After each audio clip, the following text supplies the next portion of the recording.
গোরক্ষপুরে এইমসের সামনে এক রেসিডেন্ট মহিলা চিকিৎসকের শ্লীলতাহানি। এটি শুধু একটি অপরাধ নয়, এটি যোগী সরকারের আইন শৃঙ্খলার সম্পূর্ণ ভাঙনের একটি নিদর্শন। একজন চিকিৎসক যিনি মানুষের জীবন বাঁচান, তিনিও যদি সুরক্ষিত না হন, তাহলে নারী সুরক্ষা কোথায়?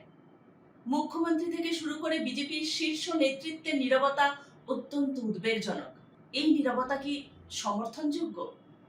গোরক্ষপুরের বিধায়ক বিজেপি, রাজ্যে বিজেপি, কেন্দ্রে বিজেপি, এটাই তো তাদের তথাকথিত ট্রিপল ইঞ্জিন সরকার। তাহলে নারী সুরক্ষায় এই ব্যর্থতার দায় কে নেবে? শুধু প্রচার আর স্লোগান দিয়ে নারী নিরাপত্তা নিশ্চিত হয় না, প্রয়োজন কঠোর প্রশাসনিক সদিচ্ছা। বাংলায় কোনো ঘটনা ঘটলেই কেন্দ্রীয় কমিশন পাঠানো হয়, মুখ্যমন্ত্রীর পদত্যাগ দাবি করা হয়, কিন্তু উত্তরপ্রদেশে এমন নৃশংস ঘটনা ঘটার পর সেই একই তৎপরতা দেখা যাচ্ছে না কেন? বিজেপির রাজ্যে নারী নির্যাতনের ঘটনায় কেন এত নীরবতা?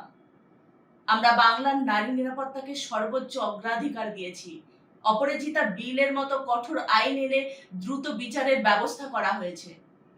নারীর মর্যাদা রক্ষায় প্রশাসনিক ও আইনি ব্যবস্থা, এটাই আমাদের অবস্থান। এইমসের মতো একটা জাতীয় প্রতিষ্ঠানের সামনে এমন ঘটনা, এটি দেখিয়ে অপরাধীদের কতটা বেপরোয়া মনোভাব।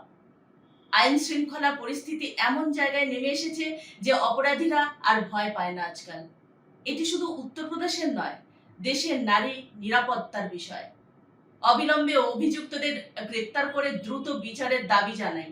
উত্তরপ্রদেশ সরকারকে এই ঘটনার পূর্ণ দায় নিতে হবে। নারী নিরাপত্তা নিয়ে রাজনীতি নয়, বাস্তব পদক্ষেপ চাই।